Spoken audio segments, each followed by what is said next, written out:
ay, hijos, con razón, y yo poniéndome a dieta. Claro que de diciembre a la fecha siento que traigo toda la corte celestial. Ustedes han de disculpar, pero bueno. Entonces, esta es la parte divina dentro de nosotros, esa energía con la que nosotros nacemos. A eso se refiere cuando le dicen que Dios está dentro de usted, porque nacemos con la energía divina, la esencia de tu ser. Hay una escritora norteamericana que se llama Caroline Myss. Ella escribió una obra basada en las 7 moradas de Santa Teresa de Ávila. En esta obra que escribe Caroline Myss, ella dice que el alma, bueno, Santa Teresa de Ávila en esas 7 moradas dice que a las 7 moradas es llegar a la contemplación de Dios, pero que la primera morada es entrar con uno mismo. Y entrar con uno mismo para Santa Teresa de Ávila es entrar en esa esencia de tu ser. Y Caroline Myss, tomando esta teoría de Santa Teresa de Ávila, nos describe las cualidades que componen el alma. Una vez, un maestro de la Facultad de Filosofía me preguntó, oye, dice, en todas partes, en las escuelas, en todos los niveles, nos enseñan de qué se compone el cuerpo, su sistema, y sus órganos, de qué se componen también y cómo funcionan, pero nunca, en ninguna parte, en ningún lado, nos dicen de qué se compone el alma. Entonces Caroline Myss en esta obra nos describe que el alma tiene ciertas cualidades que son con las que nosotros nacemos. Y estas cualidades que nosotros traemos de nacimiento en esa energía divina coinciden con las emociones de Dios que nos menciona un pastor de aquí de Chihuahua, Roberto Tinoco, que es cristiano. Él escribió una obra que se llama Haciendo Nuevos Discípulos. Él dice que el sentido de nuestra existencia es dar fruto, fruto interno y fruto externo, y que el fruto interno es tener las emociones de Dios. El fruto externo es enseñarles a otros el sentido de su existencia. Y en ese fruto interno, que es tener las emociones de Dios, coincide con las cualidades del alma que menciona Caroline Myss en esa obra. Y esas cualidades son el amor, la libertad, la paz, el gozo, la armonía, la humildad, la justicia, la sabiduría, la resistencia y paradójicamente a la resistencia, la rendición. Cuando las cosas ya no están dentro de nuestro control, en nuestras manos, nos rendimos ante el Creador. Y hasta decimos, ¿verdad? En las oraciones, hágase tu voluntad. Y ahí está la rendición. Y esto es lo que nosotros traemos de entrada en esa energía. Pero no nada más venimos en la energía, también venimos en la materia. Y la materia es el cuerpo que ustedes ven, y el cuerpo tiene un centro de control y mando que es el cerebro. El cerebro, aquí lo mencionamos como el cerebro triuno, porque está dividido en tres partes del cerebro, que son las que van a condicionar el comportamiento del ser humano. Uno de ellos es el cerebro reptiliano, el cerebro mamífero, que ambos pertenecen al sistema límbico, y el otro es el cerebro humano, que es la neocorteza. Pero vamos a ver cada uno de ellos, y aquí vemos, aquí vamos a entender el porqué de muchos comportamientos de los jóvenes, y en general de los seres humanos, pero nos vamos a enfocar más a los jóvenes. Y aquí en el sistema límbico, que es el cerebro reptiliano y el cerebro mamífero, es el que va a controlar los instintos y las emociones. Aquí es donde se regulan instintos y emociones, de aquí surgen. Y esta es la parte genética. Esto es con lo que nosotros nacemos.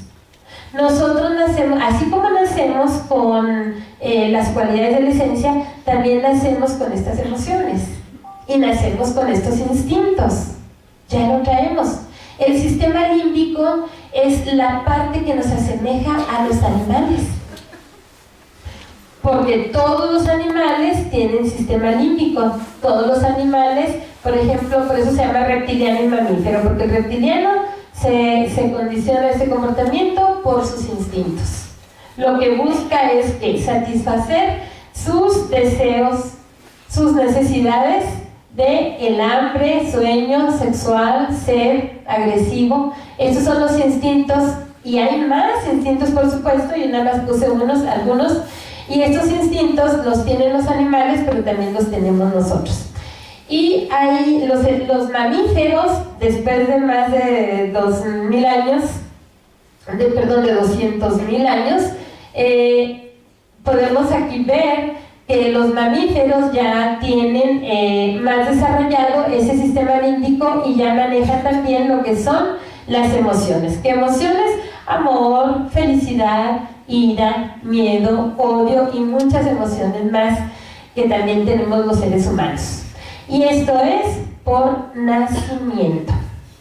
Y si te fijas, no es lo mismo la felicidad de la mente que el gozo de la esencia. ¿Sí? La felicidad de la mente pues viene a ser un momento de placer al satisfacer estos deseos y necesidades físicas o afectivas. Pero también eso que te da felicidad, la felicidad está basada en cosas externas, y eso que te da felicidad también puede ser la fuente del conflicto, de tu miedo y de tu sufrimiento. Miedo de perder aquello que te da felicidad, y sufrimiento cuando ya perdiste lo que te daba felicidad. Y aquí está. Y el gozo es permanente, porque el gozo no está basado en cosas externas, el gozo está basado en cosas en lo interno, en gozarte por la simple y sencilla razón de la existencia, independientemente de lo que suceda en el exterior. Y aquí el sistema límbico no nada más maneja instintos y emociones, sino que también tiene algo muy importante, que es el impulso, que es la energía que te va a llevar a la acción, la energía que te va a impulsar para que vayas por aquello que tú quieres, para que vayas. Tienes hambre, entonces tienes mucho impulso, tienes mucha energía que te va a llevar a ir por un café, a ir por lo que tú quieres. Hay gente que no tiene la misma energía, y ahorita vamos a hablar de eso, y entonces se reprime, se detiene y no va muchas veces por lo que quiere y se pierden las oportunidades. Y entonces aquí esta parte pudiéramos llamarlo, si lo vemos desde la teoría también de la religión, que nos dice que nacemos con el pecado original. ¿Sí les han escuchado eso en sus iglesias? ¿Sí? ¿Qué es para ustedes el pecado original?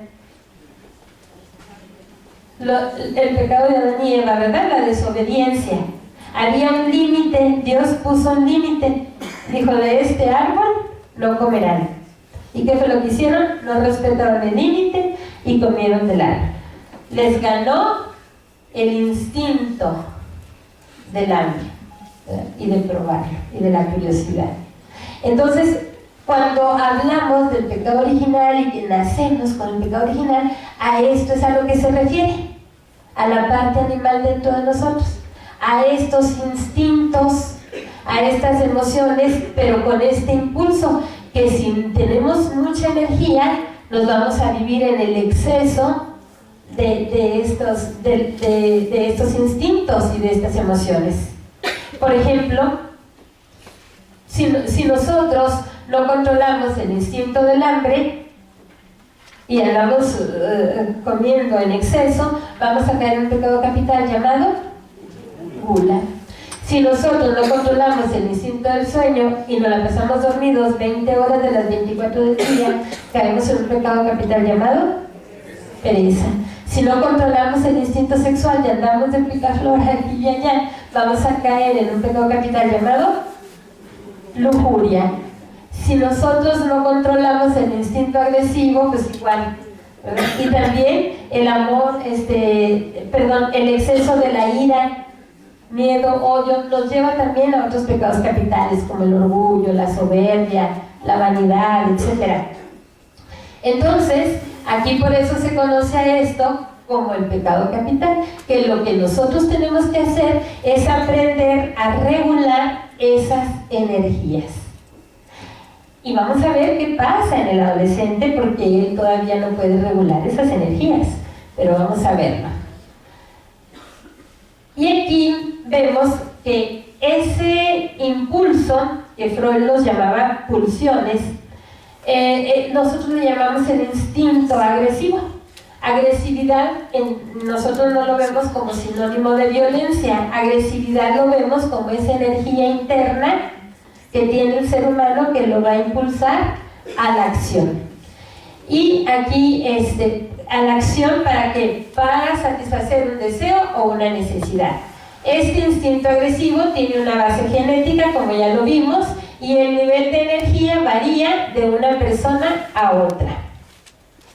Y aquí es donde conocemos también las diferencias individuales, que ahorita lo vamos a ver. ¿Cómo es el estímulo de estas energías instintivas? Y aquí entra la parte del adolescente. ¿Por qué entra la parte del adolescente? Voy a ponerles este ejemplo en donde...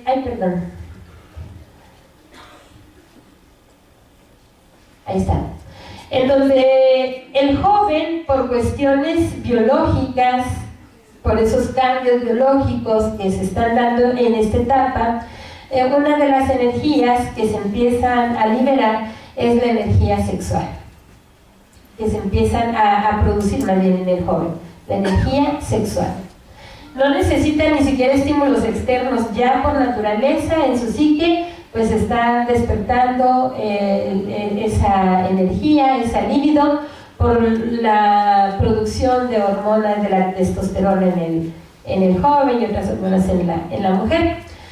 Y si le agregamos, ¿verdad?, a esta energía libidinal estímulos externos, visuales, auditivos, a través de los sentidos recibimos los estímulos, y aquí puse uno visual. Si este joven, aparte de que aquí en su cerebro ya se están produciendo hormonas que estimulan su sexualidad, y todavía el medio ambiente le está presentando estímulos externos, ¿sí?, una imagen, porque los medios de comunicación están bombardeando hoy en día a los jóvenes con la sexualidad, con las imágenes, con las mujeres. Y a las niñas con los caballeros, ¿a poco no los ponen los comerciales hombres muy musculosos? A los niños, mujeres muy sensuales. Y entonces, ¿qué es lo que sucede? Que aquí se despierta todavía más el deseo sexual. Mientras más estímulos internos o externos se estén dando en la psique del joven, hay un exceso de energía que quiere ser liberada. Dice, yo con esta chica quiero. Pero, oh sorpresa, hay una barrera represora. Y dice, no, no puedes. O no debes. En primera, el joven no tiene la madurez para tener una relación sexual. En segunda, a veces ni siquiera tiene la pareja con quien tener una relación sexual segura. Es más, hay otras barreras represoras, porque hay otras formas de liberar esa energía, pero también tienen sus barreras. Y por ahí nos dicen en la religión que Manuela es pecado. Entonces ni siquiera se puede explorar para poder liberar esa energía. Entonces, pero biológicamente, a veces él no quiere ver los estímulos externos, pero biológicamente de cómo se están dando ahí los estímulos internos. Entonces, mientras más barreras tenga la persona y más energía se esté produciendo en la psique, a eso le llamamos ansiedad, al exceso de energía instintiva acumulada por no liberar y cubrir un deseo o una necesidad física o afectiva. Y entonces empieza a vivir mucha ansiedad. Ya el adolescente vive mucha ansiedad. Esa energía tiene que ser liberada de alguna forma, porque si no la libera, puede caer en una postración nerviosa la persona. Y el cerebro pues, es tan inteligente que busca formas de liberarla, aunque las formas no sean las más adecuadas. Pero lo que busca es liberarla para poder sentir alivio. Y una de las formas en que los jóvenes están liberando estas energías, pues es muy común encontrar el problema de las adicciones. Es la forma en la que ellos liberan el exceso de energía que hay en su psique, llamada ansiedad. Y entonces, adicciones no nada más es a la nicotina, no nada más es al alcohol o a la droga, también hay comportamientos adictivos, como por ejemplo el comedor compulsivo, el comprador compulsivo, el jugador compulsivo. Y aquí podemos encontrar jovencitos que no necesariamente tienen que consumir droga, pero que están pegados en su celular. Bueno, y un que otro mayorcito también. ¿Verdad? Y están pegados a su celular y se convierte en una adicción. O están pegados en su tablet o en su laptop, en su computadora, en el internet. Y se convierte en una adicción, es un comportamiento adictivo. Algunos otros están pegados al refrigerador. ¿Por qué? Porque según Freud, nos dice que el principio del hombre es la búsqueda del placer. Esta es la parte donde se registra el placer. Por ahí hay una zona que es liberador de sustancias de dopamina, del neurotransmisor, que nos da la sensación de placer, de bienestar, incluso hasta de poder, y bla, bla, bla. Y lo que hace el ser humano, y los jóvenes también, que hoy en día que es el tema, es que si no encuentran la satisfacción a través del objeto que están deseando, pues van a suplir ese placer por otro. Incluso hay jovencitos que tienen mucha presión, que les genera ansiedad, muchas presiones académicas, muchas presiones familiares, y entonces se genera igual esa energía, esa ansiedad. Y muchos jóvenes están, hoy en día va en aumento, que los jóvenes están utilizando una forma de liberar que se llama cutting, que es un trastorno donde ellos se hacen cortes en diferentes partes del cuerpo, normalmente donde no sea muy visible. ¿Qué es lo que sucede con esto? Que ellos están liberando esa energía de ansiedad y sienten placer, cambiando el dolor emocional por el dolor físico, y es placentero porque es liberador de esas energías. Entonces hay muchas formas en las que los jóvenes están liberando eso que llamamos ansiedad.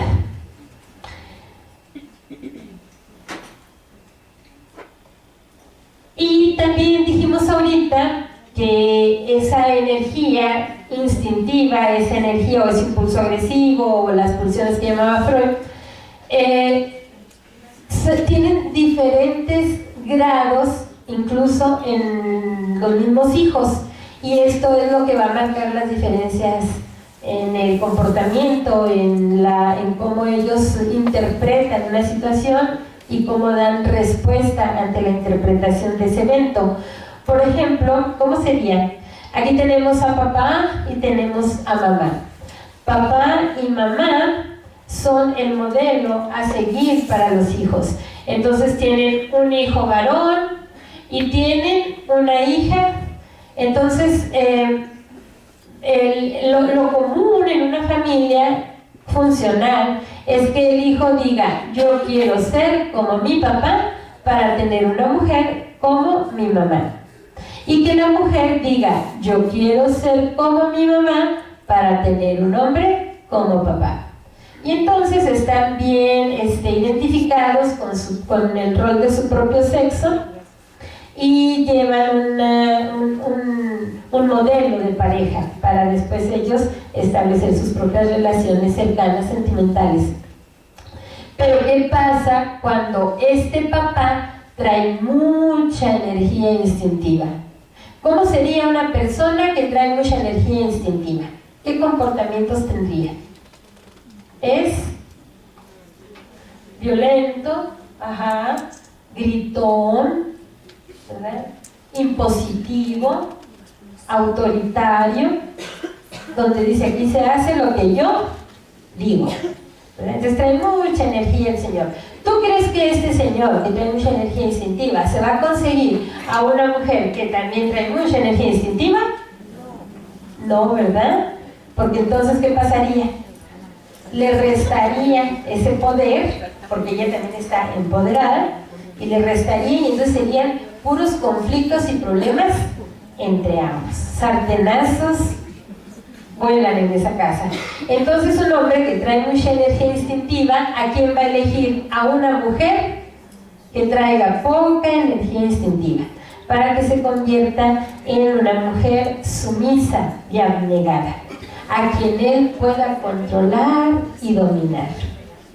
Y entonces estos hijos, el hijo primero, que es varón, no trae por cuestiones genéticas la energía de su papá. Heredó la energía ¿de quién? De mamá. ¿Tú crees que este niño se va a identificar con su papá? No, hasta miedo le tiene. Le tiene miedo y no le gusta como es su papá. Y entonces dice, yo no soy como mi papá. Y entonces no se identifica con su papá y dice, yo soy como mi mamá. Pero resulta que el segundo hijo, que es mujer, esta sí heredó la energía de su papá. Y es una niña muy canijona.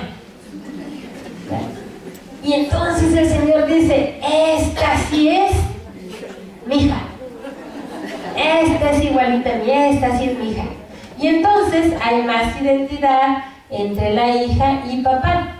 Y entonces aquí podemos ver que hay niños más femeninos y que hay niñas masculinizadas, que hay jóvenes, hombres femeninos y mujeres masculinizadas. Esto no quiere decir homosexualidad, eso es otra cosa. Aquí nada más es la identidad con los roles, en donde la niña se identifica más con el rol del papá porque dice, no, ser como mi mamá, sumisa, abnegada, que en el rancho les dicen sus mensas, pero dice, no, yo no quiero ser así, entonces yo no soy como mi mamá, yo soy como mi papá. Ella se identifica más en el rol masculino. En la adolescencia podemos revertir esto, si se mejora la relación entre padres y se presenta otra imagen de mamá y se va introyectando o mejorando la relación entre la hija y la madre. Y podemos hacer que la niña rescate esa feminidad que de alguna manera ha dejado de lado porque no se quiere percibir como la mujer modelo que le presentó mamá. Y entonces, pues aquí tenemos también mujeres muy masculinizadas, ¿sí? Que les gustó más el rol de la actividad del varón que estar en casa lavando trastes. Y entonces, pues en lugar de estar en casa lavando trastes, haciendo comida, pues andamos dando cursos en el TEC. Bueno, pero ¿qué creen? Por ahí había una balita perdida del papá que tuvo un hijo por allá, no sé dónde. Entonces, este hijo sí heredó la energía instintiva de su papá. Y entonces, aquí vemos que los que se identifican con papá, pues se van a identificar con las conductas y se van a identificar con el agresor, porque el papá es agresor. Un papá instintivo normalmente es agresivo, violento, y ellos se identifican con el agresor y no. Entonces Este personaje tiene actitudes diferentes a sus hermanos, aunque los dos o los tres vivan dentro del mismo entorno. Y aquí es donde podemos ver las diferencias en los hijos.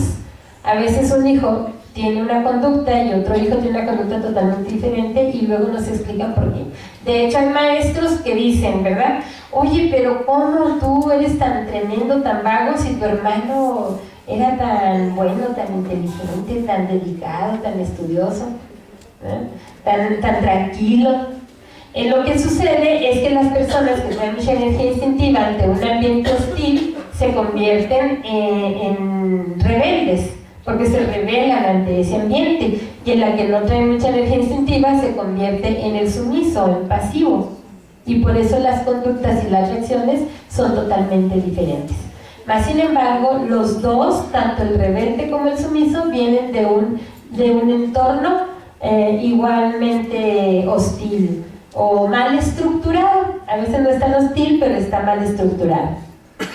Bien, y ahí sí queda claro lo que son las diferencias individuales y cómo la energía que nosotros traemos nos hace diferentes. Te voy a poner un ejemplo. Una vez en una familia, al hijo se le introyectaba que era un inútil y a la hija también se le introyectaba que era una inútil. En esa familia el hijo traía muy poca energía instintiva y este hijo se creyó o compró la creencia de que era inútil, entonces se comportaba como un inútil y no hacía cosas, no conseguía trabajos, aunque era inteligente, pero algo lo detenía, tenía una creencia que era una barrera para él, que lo limitaba, y es la creencia que él se compró de que era inútil. Y la hija tenía mucha energía instintiva y dijo: no, yo no soy ningún inútil. Y entonces esa hija andaba haciendo de todo, a todo le hacía, a la mecánica, a la carpintería, a la electricidad, a la cocina, a la costura, bueno, le hacía a todo. ¿Por qué? No se daba cuenta que lo que ella quería era demostrar que ella no era ninguna inútil. Entonces, tanto uno como el otro, tanto el que se comportaba como inútil como la que sobresalía en todo, los dos andaban cargando la misma creencia y esa creencia estaba condicionando ese comportamiento. Pero en forma diferente, el comportamiento era diferente. ¿Qué era lo que hacía que el comportamiento fuera diferente? El grado de energía instintiva que cada uno de ellos tenía. Y si tienes mucha energía, te rebelas y te vas a la acción. Y si no tienes mucha energía, te lo crees y te quedas comportándote de acuerdo a lo que crees.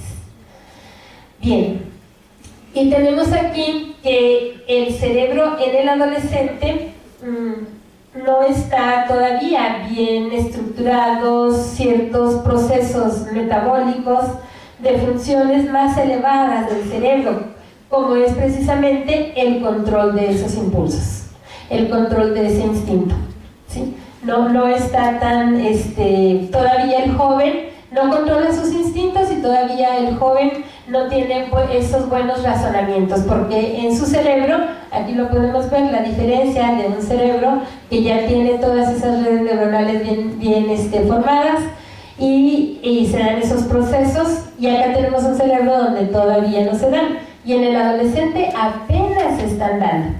Entonces no podemos esperar que el adolescente razone y actúe como lo hacemos nosotros como adultos, porque ellos todavía no tienen bien formadas esas funciones, esos procesos metabólicos que los llevan a esas funciones. Entonces nosotros tenemos que convertirnos a través de la confrontación con ellos mismos, con su pensar, con su sentir y con su actuar, ayudarles a que se vayan dando más rápido estos procesos neuronales que se dan en la zona prefrontal sobre todo. Y si nosotros lo confrontamos, les vamos a ayudar a que más pronto ellos adquieran esta habilidad de razonamiento y control de impulsos. Y luego tenemos la otra parte que también condiciona el comportamiento, que es la neocorteza. Aquí están, todas esas R's son registros de experiencias de vida, y esos registros de experiencias de vida lo van a llevar a formar en su mente creencias que son las que van a condicionar el comportamiento. Nosotros nos comportamos de acuerdo a lo que creemos y nos sentimos también de acuerdo a lo que creemos, También se van a generar pensamientos. Los pensamientos no son otra cosa más que representaciones mentales de lo que nosotros creemos. Aquí también se generan ideas, los principios, la moral, los valores. Y todo esto, estos registros, es lo que nos ha proyectado el medio ambiente. Entonces tenemos que la parte genética del sistema límbico y que la parte de los introyectos del medio ambiente van a formar nuestra personalidad y van a condicionar nuestro comportamiento. Y aquí tenemos que cuando nosotros